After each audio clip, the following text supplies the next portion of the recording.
Yan, hello mga ka-Shurwin, for today's video nga, ayan, nandito tayo sa may honeymoon at ang problema ni Madam, ayan, nasunog yung kanyang mga extension cord.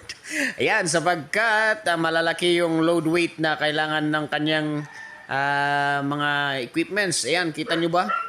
Ayan, so syempre dito tayo kukuha sa saksakan na nakita natin sa likod ng kanyang ref sapagkat yun lang talaga yung available na pwede nating kuhanan.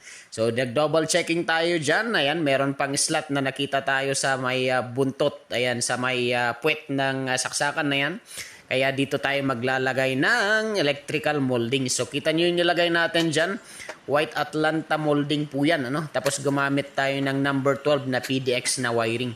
Sapagkat medyo malakas-lakas nga yung mga equipments na isasaksak ni Madam sa kanyang mga saksakan. Ayan, so syempre pansin nyo ba yung ating saksakan nakalabas po siya. Gumamit din tayo ng ampo box.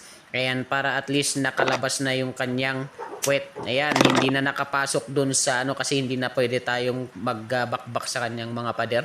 So yan yung ginamit natin, PDX na number 12 para safe, para mas malakas yung voltahe, and syempre, hindi po siya madaling masunog. Yan, so syempre kagandahan din ng mayroong kang electrical molding na 3/4. Ayan, is madali siyang iayos, madali siyang i-45, madali sa mga kanto-kanto. Ayan, at kailangan natin yan ang gamitin, yung 3/4 na yan, sapagkat pinaka-tip natin is kailangan mong mas malaki yung electrical molding mo pagka makapal din yung wiring na kailangan mong gamitin para hindi ka mahirapan sa mga kanto-kanto.